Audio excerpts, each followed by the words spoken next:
Welcome to Dog Sports Live. My name is Graham Coffey, your usual host, joined by my usual co-host, Mr. Josh Hancher. And today we are joined by a very special guest, our very own Dog Sports Live ambassador, Mr. Christopher Smith. Say hello, Chris. Hey, how y'all doing, Dog Nation? Go Dogs. Good, go Dogs. Yeah. So obviously the reason why you're able to be here and join us is the new NIL laws that were passed on July 1st, allowing you guys to profit off of your own name, image, and likeness and make endorsements. So how's that been over the last couple of weeks since that's all gotten started? Yeah, I mean it's been pretty good, but like I said, we're practicing on keeping the main thing the main thing. Our main goal is winning the national championship and getting better every day with my teammates. We all know that Georgia is an amazing program, and it's going to lead a lot of opportunities for us to have great success with this new NIL rule. I think it's great that college athletes are given a chance to make money off their name, image, and likeness. It's been a long time coming. But, like I said, we're keeping the main thing the main thing. I'm focusing on what I control, and anything that I can't control is out of my hands. I'm thankful for all the NIL opportunities that I have, especially this one right now. We have a great partnership with you guys so far. And I'm definitely open to anything and everything brought to the table. But we know what our main goal is, and we're keeping it there every day. I like that. I mean, Chris, Graham's a huge fan of your work and on the field and stuff, so it's a pleasure to have you associated with us. And I think it's really cool that you guys can, a lot of college students need to make a few bucks, put in their pocket, just go out and buy some food and put gas in their car. So we're happy to have you and be a part of that in a very small way, but I bet you bigger things are headed your way. So I love that. I love your attitude about that. Yeah, we're definitely blessed to be able to have these opportunities. So I just want to thank everybody that was a part of this process for us to even get to this point, and now we can continue to grow for the future. Yeah. So I mean, what is UGA giving you guys kind of any education on NIL or sort of some of the challenges of running your own brand, because you're your own business now, right? Yeah, yes, sir. UGA has done a great job of getting us prepared for the NIL for up to 2 months now and stuff like that. We have a specific speaker that comes in and just teaches us the ins and outs of NIL, and I don't think we're done. So they're gonna keep that going for us, and I appreciate that. I appreciate them for that. They don't have to do that. They could have just left us out to dry, but they care.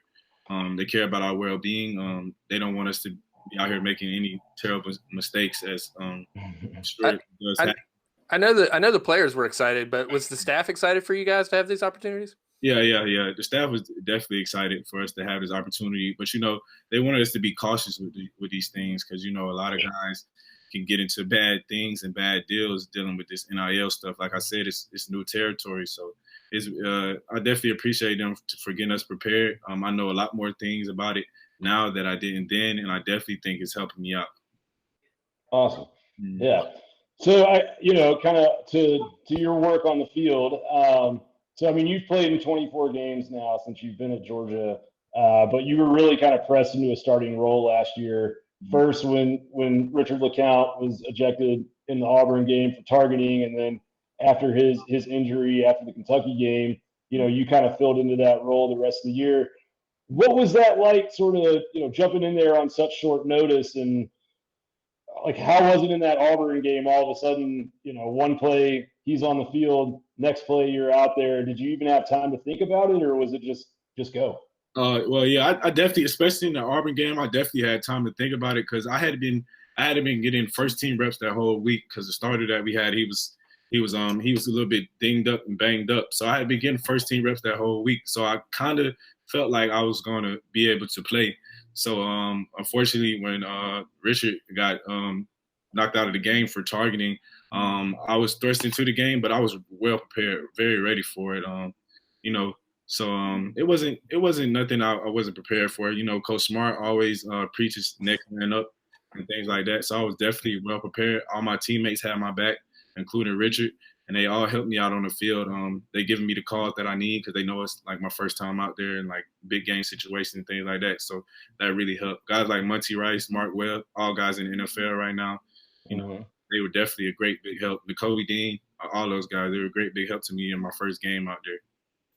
Oh, that's awesome. Yeah. And I mean, opportunity kind of knocked on the door and you opened it with a smile on your face. It seemed like you only gave up 50 receiving yards and 263 coverage snaps last season. So, I mean, talk to us a little bit about your game and the skills that you bring to the secondary. I know you were a high school DB. Kind of what's that transition been like to safety? Yeah, I mean, well, like you said, when I was in high school, I played corner. So, I pride myself on my coverage skills a lot. So that definitely helped me transition over. I definitely bring a tackling element to the game and things like that. I feel like my IQ is very helpful to my game and stuff like that. I know that if I know what's going to happen before it happens, that can help me out during the play a lot. So we're showing the interception where Tyson got the pass, and I know we were talking about in the pregame. I love this because you were right there coming out of the backfield. You weren't involved in the play; it was to the other side of the field, but you got in on the block. And talk us about what it's like when you're DB back there and one of your guys gets a pick. Yeah, so take it back to my high school. Just a credit to my high school coach. His name is Saeed Lee. Anytime anybody would get an interception, he would always tell us to find somebody to block. Don't stand around. Don't be that just always carried over from my high school days and things like that. So as soon as somebody catches a pick, no matter who it is or where they are, I'm flushing down the field trying to find somebody to block. Because, that those big plays. You can get a couple extra yards for the offense and even a touchdown. So, I take pride in helping my teammates be able to get to the end zone when they catch an interception. And you had some huge plays in the Peach Bowl. But at that point, did you feel like a veteran, or were you still still feel like you're – I mean, I know you were always going to try to get better and get something to learn, but you were playing like a vet in our Peach Bowl. Yeah, I was definitely playing faster. And, I felt like I played faster with each game that approached. And, I figured out the importance of getting that repetition and that experience in the game. It's nothing like a game rep. You can try to simulate it as much as you want in practice. But once you get those reps in the game and those repetition, you definitely start to get a lot more comfortable. So that definitely helped me out. I think that was like my 5th or 6th game. So I had a lot of plays under my belt. So I was definitely able to play faster. I was in the film room a lot that week too. So that definitely helped me play a lot faster. Like I said, my IQ is important to my game. It helps me make plays a lot faster, be able to identify what's going on based off the formation, splits, things like that. So that definitely helped. And like with the now you got spring and you got bowl practice. I mean, have you seen sort of a different, I mean, like what's the your team looking like after getting a full off season in practice, and who are some of your boys that are really showing out so far this year? Team's looking amazing. I have ultimate confidence in our offense, our defense, our special teams. A lot of the guys in the back end, Ty Key, DK, Darion, Kendrick, Lewis, a killer back there. So we got a lot of good guys in the back end. The Kobe Dean, linebacker, Quay Walker. And then that front four, Trayvon Walker, Jordan Davis, Devontae Wyatt, Adam Anderson. Some big bad boys. It's a lot of studs, dude. A lot of studs. Yeah. I could go on and on about our team. Even the young guys, Nyland Green, Keely Ringo, Kamari Lassiter, Javon Bullard, all those guys. I mean, they're amazing. They're amazing to be around. We're all very hard workers. They take pride in their craft and their game. So does the offense. JT, Darnell Washington, Jermaine Johnson, Adenay Mitchell, all those guys. I mean, they're amazing players. So I can't wait to see what's going to happen this season. Yeah. So, I mean, kind of talking about all these additions in the secondary with Darion coming in and Tyke coming in. Like last year, you were lined up at slot corner, wide corner, free safety, coming up in the box sometimes. You even had a snap on the D line at one point, I think, last year. So, like, what with all these added guys coming in and Tyke and Darion bringing their skills, do you expect to kind of you guys will be shifting around, playing some different roles? Do you think you'll be in that sort of safety role, or do you expect to line up all over the field? I mean, I'm not too sure when my definite role would be yet, because we're not really close to the season. I mean, we're getting closer, but yeah, I'm definitely probably going to be in that same safety position role. And I'm going to carry a lot of the responsibility that I had last year. Tyke and DK, they're going to take over their roles, and they're going to carry that responsibility. It probably won't be that much of a change in responsibilities. Just everybody is going to come together and share their responsibilities together. That's how it is in the back end. Nobody really has too much of of a specific set role, you know, we all come together and we share our roles together. Yeah, so I mean, Coach Smart is kind of fond of saying, right, pressure is a privilege. Like we've heard that for years now, and there's been a lot of hype around Georgia this offseason. Like I wasn't even going to say it, but you broke the ice with the first question, saying, you know, you guys are focused on winning a national championship. So like that outside noise, does it even matter because you guys put more pressure on yourselves than anyone else ever could? Or I mean, like, how do you guys deal with that? Well, it was well said by you. You know, we put more pressure on ourselves than anybody ever could. You know, our goal every year is to win a national championship. You know, we know how hard we work. We know where we want to be, and we won't settle for anything else. So, you know, I feel like we definitely put more pressure on ourselves than anybody else. You know, our coaching staff and all those other guys always try to preach blocking out outside noise. We got to control what we can control, and what we can't control, then it's out of our hands. So, you know, we always like to stay in house with things and to keep our mindset towards that one goal, you know, national championship. You know, and everybody has the same expectation for us. I mean, that's great, but we have that expectation for ourselves first. So, you know, if we don't achieve our goals, we land ourselves down first. So, yeah, you know, that's how we take the approach. Yeah, I guess, you know, you're a veteran now, right? Like you're one of the old heads. You've been here. You're coming into your fourth season. So, like, what is that kind of role like? You know, you started a bunch of games last year. Are you trying to take on more of a leadership role? Is that something that comes naturally, or that you've had to work at, or what's that experience been like for you? I definitely feel like it's coming naturally. You know, just having a lot of the young guys under me. I see their potential, and I want to help out. Even guys my age and older. You know, I want to help everybody out. So my main role right now is just trying to lead by example first. And then I can get to leading by words and things like that, which is kind of increasing more so. Right now, I want to lead by example first. And, you know, a lot of guys follow what they see. So if I show them, then they will follow. Yeah, and you're talking about leading by example, and we were just talking too about sort of your role off the field and being a leader in the community and stuff. I know that you were involved with Dog for Pups, and you were at the golf charity tournament this morning. Anything you want to touch about on what you guys are doing off the field? Yeah, that kind of gets you excited. Yeah, well, first of all, Dogs for Pups was an amazing opportunity. You know, we were given an opportunity to go to 7 different elementary schools across the Athens area and give back and read to them and teach them the importance of reading. You know, that was a great experience for me. Before that, I had never really done anything like that.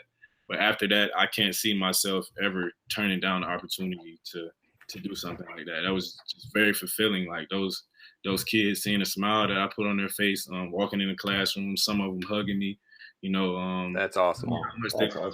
Yeah, it's awesome. So, you know, it's a feeling that was instilled in me that I want to feel again. So whenever I get those opportunities, I'm definitely going to take advantage. I love giving back to the community. And you said at the charity golf tournament, so you said there was the most players that ever been there today, right? Yes, sir. We had 35 players, so it was a great. Wow. I mean, my play wasn't as good. I played terrible. Hey, you and me both, man. Yeah, I had a lot of fun though. I met a lot of great people and things like that. So yeah, it was definitely an opportunity.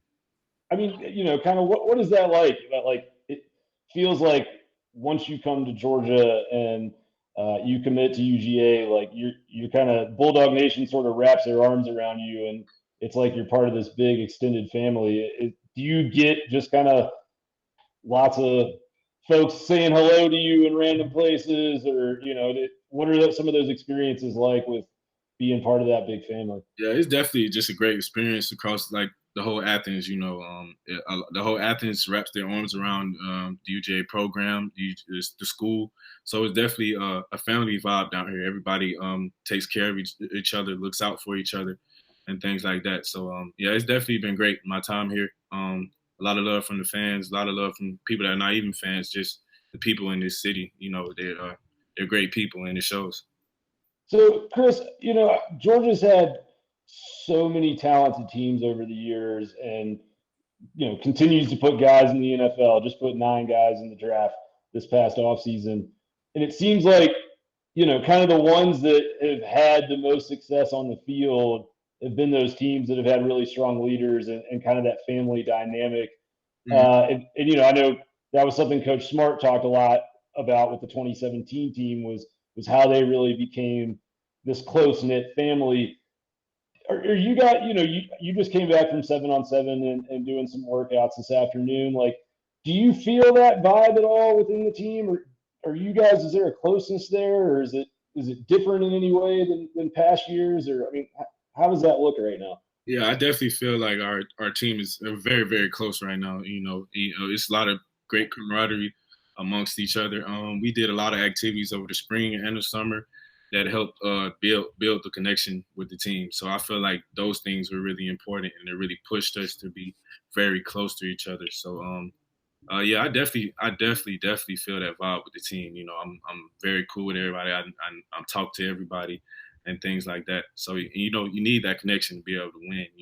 All the great teams that I ever seen, like most of them, majority of them, they have connection within the players and the coaches and the staff, and all the way from top to the bottom. So that's definitely something we need, and I feel like it's definitely something that we have, and it's going to help us throughout our season. Sounds like you guys are, ready to go to battle together. For sure. So before we let you out of here, it would be wrong to not mention, the big opener against Clemson and Charlotte. Bulldog Nation's fired up. I'm sure you guys are fired up. Having that game in week one, does that help a little bit with off-season prep? Like, when you don't want to take that last rep, does it kind of help to think about the big showdown on the horizon and push yourself a little bit harder? Yeah, I mean, it helps, but like I said, like we keeping the main thing. At the end of the day, we want to reach the national championship, and that national championship is what's going to have us not taking reps off in the spring. I mean, in the fall, getting ready for the season and things like that. Obviously, Clemson's a great program, so we know what they bring to the table, and but at the end of the day, the national championship is the main goal. So that's what's going to keep us. That's what's going to keep us driving to get to the end of the season. And I feel like everybody on our team holds that same weight. Everybody on our team wants to get to the national championship.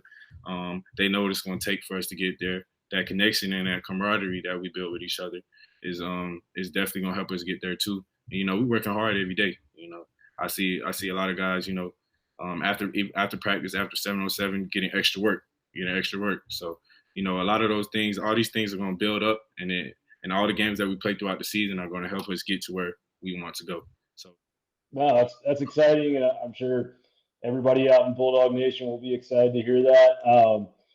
Yeah, so I mean, before we let you go, I just want to, speak to how wonderful it's been to work with you and have you as an ambassador for the show. And this is a partnership, we'll continue to be involved with for the coming months, and we'll be promoting some of your stuff as you come out with things. But if you're a business owner in Athens or anywhere for that matter, and you're looking for a good pitch man, he's right here in front of you. His name's Christopher Smith. I like it. Appreciate you. Yeah, thank you, man. You have a good rest of the off season. All right, go Dogs. All right, go Dogs.